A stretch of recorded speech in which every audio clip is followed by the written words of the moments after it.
For some time now, if ever I want to test the optical quality of a small telescope in particular, I will see if I can split the double star Polaris.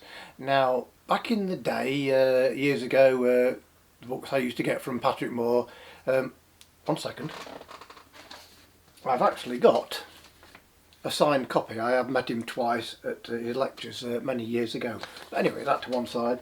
He would say that you'd need something like a 4-inch telescope to split this double star, but I found that I could do it with smaller telescopes. Now, why is it a challenge? Well, first of all, we need to find it, don't we? And so there's a couple of constellations, Ursa Major and Ursa Minor. Polaris is in Ursa Minor. Now, we all know the plough. That isn't actually a constellation, it's a shape within a constellation, or an asterism.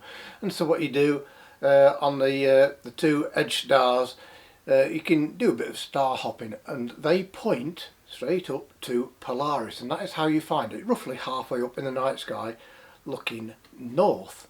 And it is a supergiant, and it's 431 light years away. Now, on paper, Polaris, it's a second magnitude star, so quite bright, if maybe a bit tricky if you're in the middle of a city, but out in the sticks, you could say, quite easily visible with the naked eye. Its companion star has a magnitude of just under 9, 8.82. And again, with a small telescope, that should be quite an easy star to find. Ninth magnitude is not that faint. You can't see it with the naked eye, but you can with a small telescope. And so why is it difficult to see?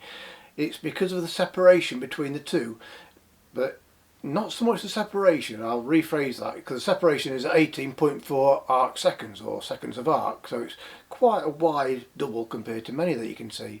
But the problem is if you imagine at night time a car light looking at you, a single car light, nice and bright, you can see it no problem in the dark, obviously.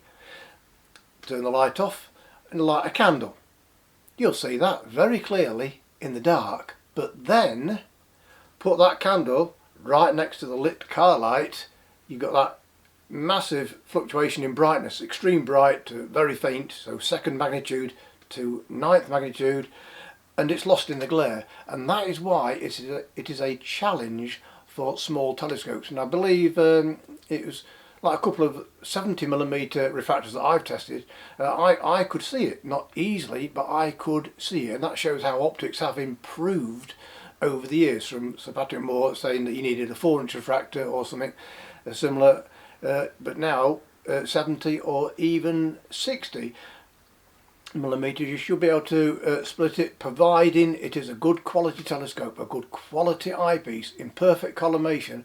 And I often find that even though it's quite a wide double to split, up the magnification as much as you can while being sensible within the limitations of your scope, because I find that a higher power eyepiece seems to make the background darker, and it just helps I find with picking out faint objects against the night sky.